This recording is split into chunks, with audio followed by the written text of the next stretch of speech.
All right, we're live. So let's get into it. Thanks everybody for tuning in to another episode of Live Album Discussions. And today we will be talking about my 12th release solo album, Dark Clouds Volume 1. Now, this album was quite an interesting sort of spin on things. It was a lot of leftover tracks that I had made during SKGA Goes to Japan. And then I started to come up with more and more ideas, and just kind of in the spirit of trying to make it to 500 albums eventually and wanting to keep going and needing something to do with my time. That was kind of the vibe of making it. And it was pretty good experience overall making the record because I was able to do everything myself with this one. I didn't have to rely on other producers or other people. It was completely me solo. So overall, that was pretty good.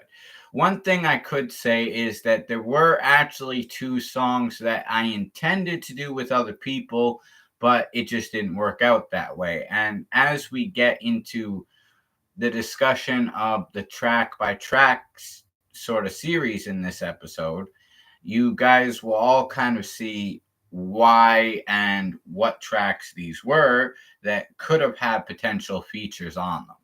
At least they were originally tended that way. But as I started making the record, I kind of felt like, okay, if these people are not going to do these songs, they're still too good to just kind of discard and waste and not use. So I ended up using them and doing solo versions of them. Not that I wouldn't have wanted to do them with the other people, but it just, especially with the first one, it kind of seemed like, okay, they're definitely not going to do it. With the last one, the second one, I'd be open to doing a remix one day with them and redoing the song, but as a solo version, I still felt like I should put it up there because I worked really hard on the beat. The lyrics were good. And I just felt like I might as well at least throw it out there.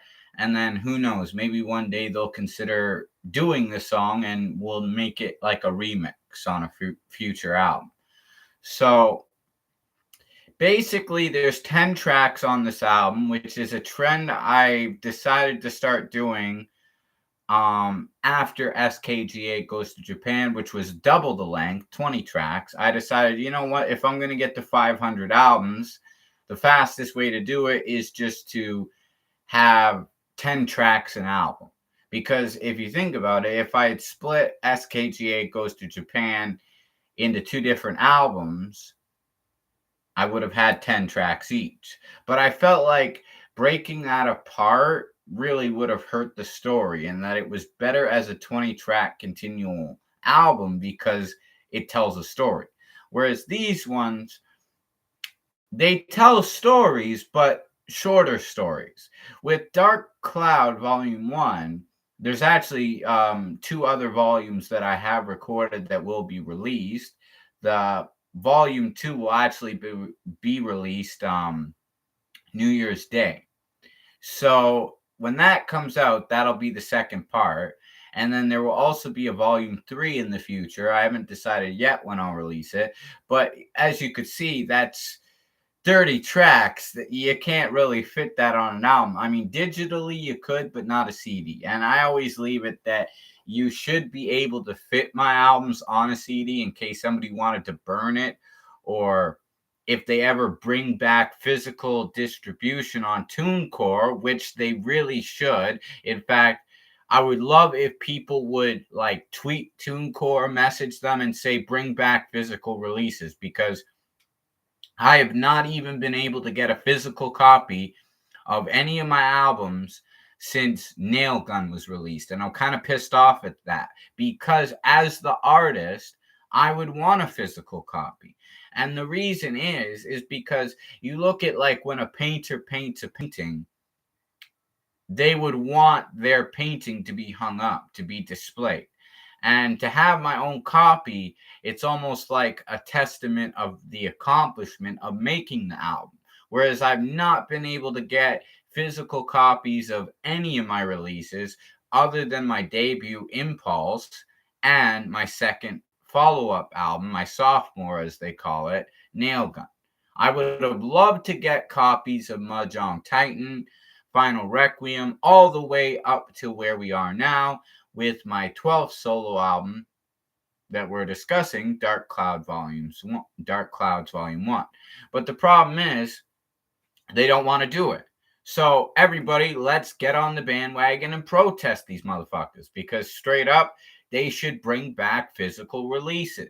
I know not everybody wants to because we're in the digital age to buy a physical copy, but as the artist myself, I would love a physical copy. So I'm pissed off that they did that because, okay, I get it. Physical copies are not as popular as just digital copies or downloads or streams. But as the artist, we should be entitled to be allowed to have our own copy. Now, when I contacted TuneCore about this, they said, oh, you could have several copies made, but the minimum is 50. Now, even if I knew how to get rid of 49 other copies, whereas sell them, yeah, maybe possible, give them away for free, no problem.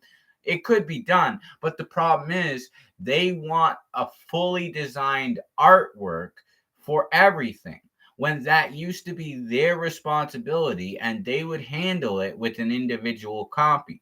Now, to put all the process of making that all in, it's a pain in the ass, one. And two, the thing is, with the first two copies, the first two albums that I have physical copies of, they didn't do that.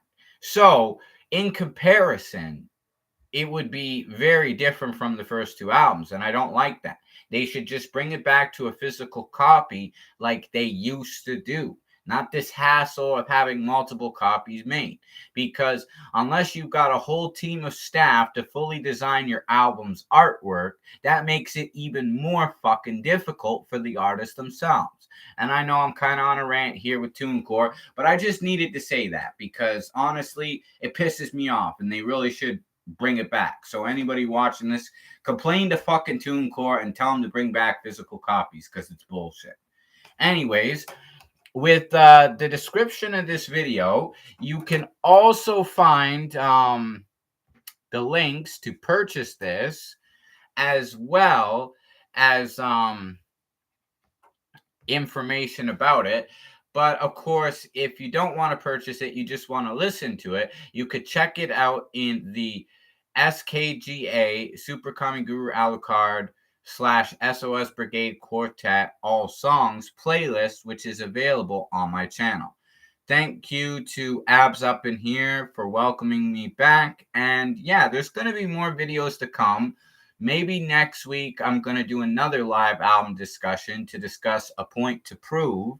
And then once I finish my Stephen King books, I'm also going to do a video about my reviews of them. I'll do several videos, and then I'll do a ranking of all the books I've read. So far, I'm up to book 24. And in total, I'll probably do the reviews and the ranking after I get to book 30. So almost there. Anyways, let's get into the track listing, and we will discuss track by track what the significance of every track is, how it was making it, etc. So the album starts off with Impersonators, which was a beat I did produce myself, but I used samples of Isaac Hayes' The Look of Love for the main melody behind it. It's changed into a different key, and then I added saxophone, guitar, and bass to it to kind of make it more unique, make it stand out as my own. Now with this song, it's talking about all these celebrity impersonators you see, like the ones on Facebook and Twitter and all that. And they basically pretend to be these famous people, which to list a few of them, as I mentioned in the song, I've had people pretending to be Kim Kardashian, Kaylee Kuko, Monica Bellucci, which is what the song is primarily about. It's basically, if I was talking to the real person, this is what I'd say. But I'm tired of these impersonators pretending to be them because one, they give that celebrity a bad reputation. Two, it's hurtful for the fans. And three, it's like, it's a horrible thing to do because it's just cruel to pretend to be somebody that maybe somebody admires, maybe somebody's starstruck by them, and to play on their feelings and impersonate them. It's just bad for everybody. It's bad for the person they're impersonating. It's bad for the people who are dealing with the impersonator. And it shows that the people who are these impersonators are complete assholes. Straight up. So, and then even Anne Hathaway was another impersonator I've dealt with. And I'm really sick of these impersonators, which is why I made a song about it.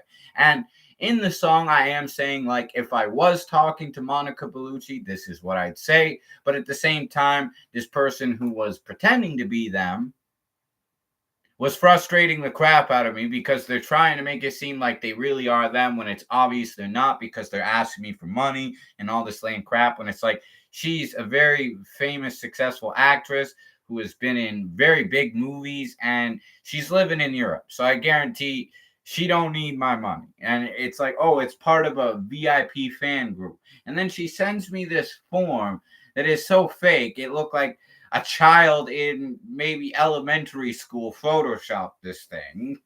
It's horrible. And yeah, there's so many people doing that. Kim Kardashian impersonators, there's so many. It's notorious. So that's why I made the song Impersonators. I was tired of these damn impersonators pretending to be people. And it's like, I even sent this song to the Monica Bellucci impersonator as a joke when I completed it. Like, and they're still trying to say, like, oh, they liked it and stuff. And then shortly after that, they started asking me for money. But you see how stupid these people are? That it's like they're saying they listened to it and they liked it, but it's like, if they really did, they would get that the song is talking about the impersonators pretending to be them, not the actual celebrity themselves in most cases. In some ways, yes, it's talking about what I think of the celebrity if I was addressing them, but that I hate these people pretending to be them. So there you go. That's the opening track. Really starts off with a deep statement about real life nowadays in our modern era. And then we get into the second track, Dark Cloud Part 1, which the majority of these instrumentals were produced by me, except where I will note along the way. Now, this one, like the first one, was produced by me, and it's a song about the video game Dark Cloud, which I'm a huge fan of. I love it. And I decided, because I'm making 3 volumes, I'm going to make 3 separate songs that all talk about Dark Cloud, the game. Sort of like a theme track for every volume of this trilogy. So with Dark Cloud Part 1, this is like the more original game concept. Like I'm rapping and singing about the first game in the series. The second part actually talks more about the second game. And the third part is a mix of the two and what the third game, if there was a third game, would possibly be like. So, yeah, that track was a lot of fun to make, kind of like a theme song for the overall concept that we're balancing. By the way, the concept of the album cover ties into this too. Because it's Dark Cloud, I took a picture of Dark Cloud, put all the album information on it. And why I chose this specific picture for the album cover is because it almost looks like there's a dark, evil, demonic face in the cloud, which I thought was cool, and I thought that was a good way to start it off. The second cover is a lot different, but you will still see dark clouds with sort of a purplish backdrop, but it's something to look forward to. Anyways, the third track, Ungrateful Ice Queen Twats, was about this person that basically said they were going to come hang out with me, and they lied about their age, and I sent them money to come hang out with me. They said they would come play Yu-Gi-Oh with me, and then after they took the money and didn't show, I kind of complained. And then they said, oh, that they were underage and they threatened to report me to the police if I tried to go to the police about them taking my money. So, evil, manipulative fucking cunt named Jay Zine, if that is even her real name. So, that and other bitches I was dealing with at the time was the inspiration behind the track Ungrateful Ice Queen Twats. Now, with the instrumental, this is one that was co-produced by a longtime collaborator, Dotanuki.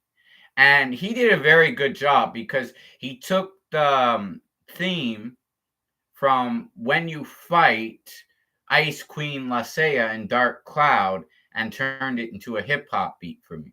Obviously, I did a little editing to strip it down and make it fit what I had envisioned as the concept of this song, but the main beat of it was made by him. So that is an exception to the rule with a lot of tracks on this album. Number 4, Kim Kardashian Symphony. This was a song that when I actually thought I was perhaps talking to the real person, they had asked me to make. So before I realized, okay, this is just another scammy fake impersonator, I made them a song. And it was a good song, so I thought, you know what? I'm still going to release it. But unfortunately, this person proved that they were full of shit when they started asking me for money. Now, this beat was made by Tone Jones, longtime collaborator.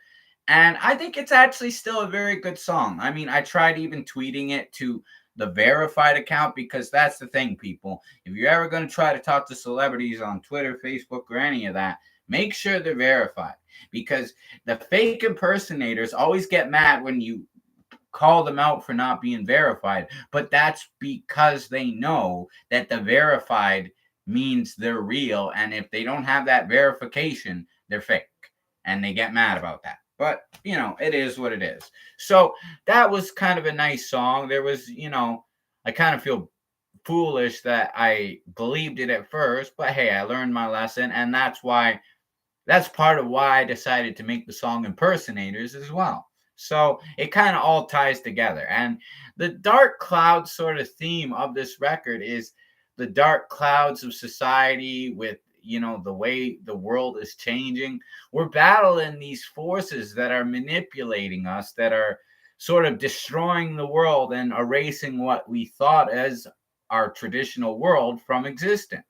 And that's really how I look at the world nowadays. So to take the message in the game and try to apply it to real life. And that's how I saw this record. Now with the next song, this song was actually one I had written long ago before my debut album and before I was CRM, the gospel rapper, and made the baptism of CRM. This was a song I did when I was still 12 Phosphorus Gauge or TPG back in, it was after high school. It was when I was going to college.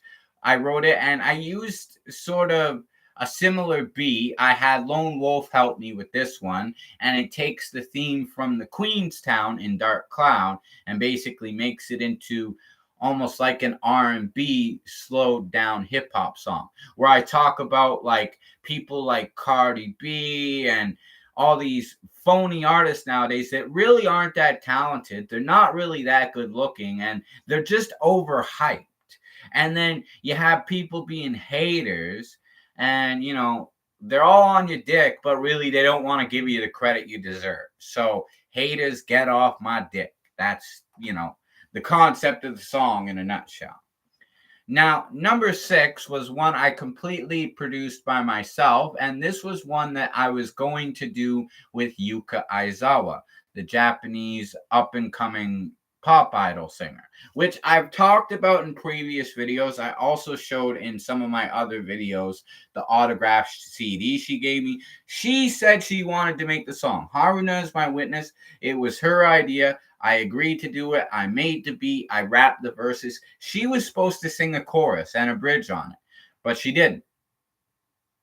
her Spiral production people were against it. But she hyped me up, and they tried to say that she never agreed to it when she did, and Haruna is my witness that she did. So because she screwed me over, I had this kind of half incomplete song sitting there called Twin Flame that she was supposed to sing on. I'm like, well, how can I use it? I don't want to waste it. The beat's good, my lyrics were good. I need to figure out some way to complete the song without her, since obviously because of her asshole production team, which were like the Yakuza, even Haruna agreed with me on that, I need to complete this song. So I wrote lyrics basically explaining that she was supposed to be on this song, but wasn't, and played me for a fool. You know, kind of ties the idea together still. She's not on it. She was supposed to be, which is why I'm rapping about it. But the chorus really explains why she's not there and what the song was intended to be. And instead of singing the bridge, which she would have done, I played a sax solo. But it's overall a good song. Not as good as it probably would have been if she had been on it, but that's not my fault. I kind of got screwed around and played for a sucker there, right? So, as you can imagine, kind of frustrating situation. Track number 7 is another Tone Jones beat, produced by him, and it's one that I did basically when I was dealing with Plan A radio people who played my SKGA song in their videos, which I tried to complain to YouTube for defamation because they were literally bashing the hell out of me when everything else they played in their dumb YouTube radio show was fucking garbage. Like, compared to my song, it's like I mopped the floor with these fucking assholes. Not to be conceited, but just everything else they played was that much shittier than me. And yet, they were like sucking these other artists' dicks like they were fucking the shit and they were fucking made of gold or something when it was whack fucking garbage. So I said, yeah, you guys ain't fucking real radio station people. You're a bunch of clowns. Clown A radio, right? So that's why, like, I decided, okay, I'm gonna make this song like Clown A radio, like make it like a radio show, which I actually went to college for radio broadcasting. That's the ironic thing of it. So I was like, okay, I'll make this song almost like it'll start off like a radio station where they play nothing but whack shit, and they won't play my shit because it's too good. And then, you know, I made the song dissing them, and the chorus, Strange and Lazy Bums, Strange and Crazy Bums is what I say. I actually mistitled that when I released it, but the strange and crazy, strange and lazy, same shit. They're both. You know what I mean? They're ultimately strange. They're still strange. Whether you say they're lazy or you say they're crazy, they're both. So it still applies, in my opinion. That's why I ain't even gonna dwell on that much. But the idea for that chorus actually came from the Tito and Tarantula song from Desperado, Strange Face of Love. That's where I got the idea. And I'd actually wanted to make a song like that for quite a few years. I'd actually had the idea come into my head around the time I was working on Impulse, but it just never got really focused into anything. And since I was dealing with these strange and lazy, strange and crazy bums calling themselves Plan A Radio when they were really Clown A Radio, that's basically what kind of pushed me in that direction. So there you go. So as you could tell, a lot of dark clouds hovering over this record. There's some really nice, beautiful gems throughout it. Like I said, the Kim Kardashian Symphony is a pretty song. Dark Cloud Part 1's kind of more upbeat. The last two songs are actually, well, I guess the last song more so than the last two, because the penultimate song actually is kind of more bleak. We'll get into that after. But that takes us to track number 8. So with track number 8, Inner Dark Genie, because the Dark Genie is the main antagonist in the Dark Cloud series, I kind of felt like basically the way all these things were making me angry, dealing with all these people dissing me, disrespecting me, these impersonators, everything. All that anger and pent-up aggression that you hear through this album, it's all channeled into that song. Because in Dark Cloud, what created the Dark Genie was Sada's anger, his rage, and his sorrow from everything he had went through, losing Sophia, fighting the war to defend his country, everything. It all kind of channeled out this dark genie. And I believe there's a dark side in everybody. The dark genie is within all of us. We all have our own dark genie. So because these people had pushed my buttons, the inner dark genie came out. Now, what I actually find interesting, and not a lot of people will probably notice this, but if you listen really closely, you will notice that there's samples from the movie Night of the Living Dead, the 1990 version, Tony Todd's dialogue throughout the album. And you hear some of it on another track, and you hear in the outro of this the main point where he's describing hell on earth. And that's exactly what it feels like when we get to this point. Now, with this beat, this was one I did do part of, but Do Tanuki actually created a good chunk of it as well. Which you can usually tell with my beats, they have a very wide variety of sounds mixed into them. Whereas the only thing I really did with Inner Dark Genie was I basically added the sample to the end, and I did add bass elements to it. The rest was him. But it still turned out pretty good. It captures the dark vibe I'm going for. And that takes us to track number 9, which is Blue Moon, a Billie Holiday cover. Now, I've always loved Blue Moon. Blue Moon might actually be my favorite song by Billie Holiday, if not one of them. So I'd always wanted to do a cover, and I couldn't find the instrumental to do it for a long time. I actually would have loved to do it when we did the SOS Brigade Quartet's live record, High Standards, which is also available in the playlist I mentioned earlier. I couldn't find the instrumental, so we ended up doing I'll Be Seeing You. I did eventually find this instrumental and decided I was going to do my own spin on it, which that's why I said this is kind of more of a bleak, sadder song. It has hopeful optimism to it too, but it's really like the dark clouds are parting finally as we get near the end of the record. Throughout the record, it gets dark. You see sort of spots where the sun comes out for a bit and then it goes back behind a cloud. And these dark clouds just kind of linger throughout the record, right? And then we get to the final song, Just Like Old Times, which is the beat I completely produced for myself. And this is a song I actually would have loved to do with Hitomi Shimatani. Unfortunately, I never heard any response back when I contacted her management people with the instrumental, with the lyrics, and my parts already recorded, just nothing.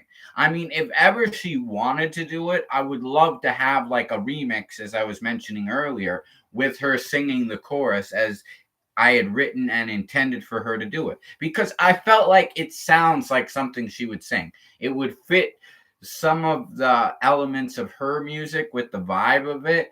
And then also the lyrics that I ended up singing myself that I wrote for her to sing are actually parts of things she sang in other songs. Kind of the big takeaways of everything. I apologize for the police sirens. As you could tell from that sound, Hamilton's going to hell. It's a shitty town to live in, and yeah, nothing I can do about it. Too many druggies and assholes and miserable cunts that fucking pretend you're raising red flags trying to get with them when you were actually praying that you wouldn't sleep with them, and you were grateful when they were on their period and you didn't end up having sex with them. That's a bitch named Nicole Featherston, which I will talk about in another episode, probably when we get to the song I made for her, which in the future there will also be a part 2 where I make a song talking about how horrible and how much of a lying phony bitch she is too. You know, that's the thing. If you get on my good side, I can make this wonderful, nice song about you. If you get on my bad side, I'm going to make a fucking song that tears you a new asshole. That's how I am. And that's how you look at life. You could take the bad and do something with it. You could take the good and do something with it. I try to do that as an artist always. But yeah, the main theme of Just Like Old Times is wishing things could be like old times. Like the old times when I was playing Dark Cloud, the old times when I was with Ayane or Haruna, and life was just better, more simpler. Even, the good old days when I was recording rough mixtapes at Cathedral High School as 12 gauge, things like that. They were good times, right? So, as you could tell, people are getting shot up and robbed, or cops are busting crackheads. That's why you're hearing the sirens. But yeah, that's another day in the life of Super Kami Guru Alucard, Now to add a few final thoughts and read Abs up in here's comment. Sounds like they had a diss track coming. Yeah. Pretty much everybody who pissed me off gets a diss track. Now, if there's somebody I really like and I admire them and they inspire me and I think the world of them, I make them lovely songs. With like Inner Dark Genie, now that we're mentioning that, because Yuka added, basically blocked me on Twitter, pretended she wanted to make the song, and then denied to her own producers, denied to her own people that she said she wanted to, and it was her idea. Even though it was, she denied it to them. That's why she gets dissed on Inner Dark Genie. I was hesitant to release it at first. I didn't know if I really wanted to take it there. The reason I ended up releasing it, I'll tell you this.